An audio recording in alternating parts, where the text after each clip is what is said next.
नमस्कार दर्शकों, आप देख रहे हैं द यूनिक न्यूज़ और मैं हूं रोहित सेन। इस समय हम जम्मू यूनिवर्सिटी के जंतर मंतर वाले एरिया में हैं और हमारे साथ यहां पे कुछ स्टूडेंट्स हैं। इन्हीं से जानना चाहेंगे, मैम आज जो है आप यहां पे इकट्ठा हुए सभी और एक प्रेस कॉन्फ्रेंस रही, एक प्रेस वार्ता रही, तो क्या कुछ इशू को लेके आप यहाँ पे इकट्ठा हुए? थैंक यू रोहित जी। हमारा ये इशू है कि रिसेंटली गवर्नमेंट ने एक सर्कुलर निकाला है, स्कूल एजुकेशन डिपार्टमेंट की तरफ से सर्कुलर है कि जिसमें बीएड मैंडेटरी कर दी गई हुई है। उन्हें ऑब्जेक्शंस इनवाइट किए हैं और हमने उसको स्ट्रांगली ऑब्जेक्ट किया है कि ऐसा नहीं हो सकता कि बीएड ऑल ऑफ सडन आप मैंडेटरी कर दो। अगर आपको बीएड मैंडेटरी करनी थी, आप 2016 में जब प्रीवियस रिक्रूटमेंट हुई है लेक्चर की, तब आप उसको मैंडेटरी करते, 2008 में बोलते, 2010 में बोलते, मतलब एटलीस्ट 10 ईयर्स बैक मिनिमम आप बोलते कि हमें फ्रॉम दिस ईयर हम ऑनवर्ड्स हम बीएड मैंडेटरी करेंगे, सो दैट जैसे मैं आफ्टर बीएससी या बीए बीएड करती, फिर आफ्टर दैट एमएससी में आती। ऐसे बहुत सारे बच्चे हैं जिन्हें सिर्फ जस्ट मास्टर्स किया है एंड आफ्टर मास्टर्स वो they started preparing for different exams, जैसे फा का हो गया, सब इंस्पेक्टर का हो गया एंड सो ऑन, जो भी हमारी स्टेट में हो रहा है। एंड टिल सो फार अभी तक वो रिक्रूटमेंट भी कंप्लीट नहीं हुई है और अब गवर्नमेंट का ये डिसीजन है कि बीएड इज़ मैंडेटरी। हमारी ये डिमांड है कि बीएड मैंडेटरी नहीं होनी चाहिए ऑल ऑफ सडन, आप करिए mandatory. It is good thing कि आप रिफॉर्म कर रहे हो एजुकेशन सिस्टम को, but at the same time all of sudden कोई चीज़ की इंडोर्समेंट नहीं होनी चाहिए। आप स्टेक होल्डर्स को भी टाइम दे दीजिएगा, वो भी प्रिपेयर करें। ट्रांजिशनरी फेज़ है ये एक, हाँ आप ऑल ऑफ सडन कर दोगे तो फिर हम इस ट्रांजिशन में बहुत सारे बच्चों का लॉस हो जाता है।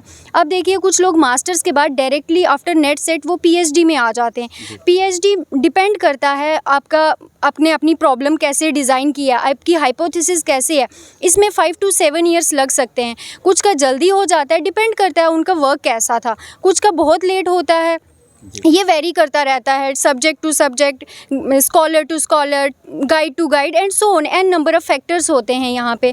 हमारी अब यही डिमांड है कि आप बीएड को मैंडेटरी करिए, no doubt, but it should be implemented in phased manner से आफ्टर 2030 ये मैंडेटरी हो जाए, सो दैट जनता प्रिपेयर्ड रहे ना, स्टूडेंट्स प्रिपेयर्ड रहें कि यार हमें बीएड चाहिए ही चाहिए अगर हमें लेक्चरशिप के लिए अप्लाई करना है। पहले 2-3 ईयर बैक गवर्नमेंट का डिसीजन था सैक का 100% प्रमोशन। आप बताइए ना, फिर आप हमें डिग्री क्यों करा रही है गवर्नमेंट? अगर आपको एक पढ़े लिखे बच्चों की ज़रूरत नहीं है, यंग माइंड्स यंग ब्रेन्स की ज़रूरत नहीं है, आप डिग्री ही बंद कर दीजिएगा, डिग्री कराने की ज़रूरत नहीं है। 100% आपने प्रमोशन का कोटा रख दिया, फिर उसके बाद आपने आरईटी की पहले ऐसे एडजस्टमेंट की, जहां मन किया वहां पे आपने स्कूल क्रिएट किया और आरईटी वाले लगा दिए, 10th पास लगा दिए, 12th पास। हम उनके अगेंस्ट नहीं हैं, बट द थिंग इज़ देखिए ना हमारा कितना लॉस हुआ है। फ्रॉम 2013 to 14 ऑनवर्ड आज तक कोई मेजर टीचर की रिक्रूटमेंट नहीं हुई है।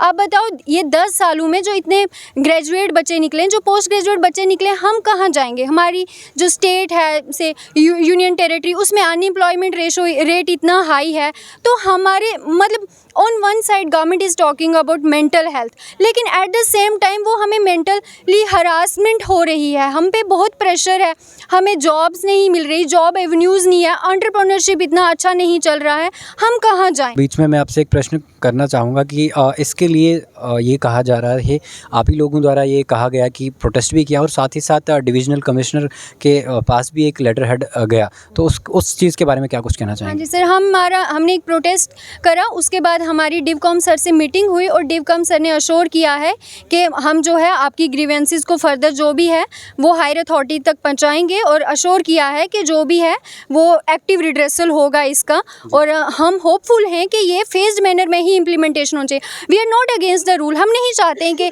ऐसा हो या वैसा हो, हम कहते हैं कि एटलीस्ट हमें 7 to 10 ईयर्स का टाइम दे दो ना। आज की डेट में मैं पीएचडी में इनरोल हो गई हूँ, 5 ईयर्स तक तो मैं यहाँ से जा नहीं सकती। अब बताओ अगर इन 2-3 ईयर्स में कोई रिक्रूटमेंट हो जाती है, नेक्स्ट रिक्रूटमेंट तो मेरी 40 ईयर्स में होगी, तब तक तो मैं एवरेज हो जाऊंगी ना। कर दीजिए मैम, बीच में मैं आपको ये भी जानना चाहूँगा, क्योंकि कहीं ना कहीं पहले अगर असिस्टेंट प्रोफेसर की बात की जाए तो पहले जो था उनकी एलिजिबिलिटी क्राइटेरिया भी कुछ डिफरेंट थी, जिसमें जो है सिंपली मास्टर्स और साथ साथ नेट या सेट जो भी होता था उस हिसाब से जो है उनकी जो है वो रिक्रूटमेंट होती थी, परंतु वहाँ पे भी चेंजेस देखने को मिले। अब बात करेंगे हम 10+2 लेक्चरर की, तो यहाँ पे भी जो है बीएड कंपलसरी किया है। अगर ये सब इन पूरी की पूरी प्रक्रिया में एक छात्र जाता है तो अपना ग्रेजुएशन करने के बाद बीएड करे, उसके बाद मास्टर्स करे, उसके बाद वो कहाँ की ओर रुख करे, कहीं ना कहीं एक आ जाता है। हाँ, जैसे लास्ट 10 इयर्स में अगर हम देखें फ्रॉम 2013 ऑनवर्ड, हमारी 2013 में असिस्टेंट प्रोफेसर के लिए एडवर्टाइजमेंट आई थी। उसमें था एट दैट टाइम आपने मास्टर्स के बेसिस पे, solely on the basis of masters, जिसमें मास्टर्स के स्कोर ज़्यादा थे प्लस नेट सेट तो होता ही है असिस्टेंट प्रोफेसर के लिए, आपने उसके बेसिस पे तब सेलेक्ट कर लिए। लेटर ऑन आफ्टर 3-4 ईयर आपने PhD कर दी। फिर आफ्टर 4-5 ईयर रिसेंट जो रिक्रूटमेंट हुई हैं वो एंट्रेंस के बेसिस पे हुई हैं। रूल चेंज होते हैं, day by day country is evolving, area is evolving, हर चीज़ इवॉल्व होती है। Even our constitution is not rigid, वो भी मतलब ग्रोथ को सपोर्ट कर रहा है, एवोल्यूशन को सपोर्ट कर रहा है। बट द थिंग इज़, देखिए ना, आप यहाँ भी हमारे साथ कितना गलत हुआ है। आपने 10 साल में 3 बारी रूल्स चेंज किए। आप मतलब एक आपकी विजन होना चाहिए ना कि हमने ऐसे चलना है। आपको प्रायर नोटिफिकेशन होनी चाहिए थी, हमें 10 साल पहले पता होना चाहिए था कि नेक्स्ट 10 ईयर में हमारे लिए क्या मैंडेटरी है, हम उस पे फोकस करते हैं। ये देखो ऑल ऑफ सडन शफलिंग हो रही है, इसको आपने एक टेस्टिंग ग्राउंड बना दिया है। कभी आप बोल रहे हो बीएड इज मैंडेटरी, कभी आप बोल रहे हो PG के मार्क्स इज मैंडेटरी, फिर आप बोल रहे हो no entrance is mandatory. Sudden आपने कर दिया, हमें प्रॉब्लम हो रही है। हम आपको बता रहे हैं कि आप ऐसा नहीं करिएगा, हमारी सुनिएगा और आप इसको 2032 या 2030 में व्हाटएवर जो भी है, ताकि किसी का लॉस नहीं होना चाहिए। गवर्नमेंट तो वर्क करती है greater goods to greater number of the people के लिए, तो आप हमें भी कंसीडर करिए, हम भी मतलब इसी स्टेट का पार्ट है। जी मैम, बहुत बहुत धन्यवाद। तो ये जो तस्वीरें थी ये जम्मू यूनिवर्सिटी के अंदर की थी, और मैं आप अपने दर्शकों को जानकारी दे दूं कि लगातार यहाँ पे जो स्टूडेंट्स हैं वो ये मांग कर रहे हैं कि जो चेंजेस जो Jammu Kashmir board of school education द्वारा एक नोटिफिकेशन जारी कर दिया जाता है, जिस नोटिफिकेशन में ये बताया जाता है कि 10+2 की लेक्चरर्स की एलिजिबिलिटी जो है अब उसमें बीएड को जो है कंपलसरी किया जाता है। हालांकि इससे पहले ऐसी कोई बात नहीं थी, ऐसा कोई इसमें एलिजिबिलिटी क्राइटेरिया नहीं था।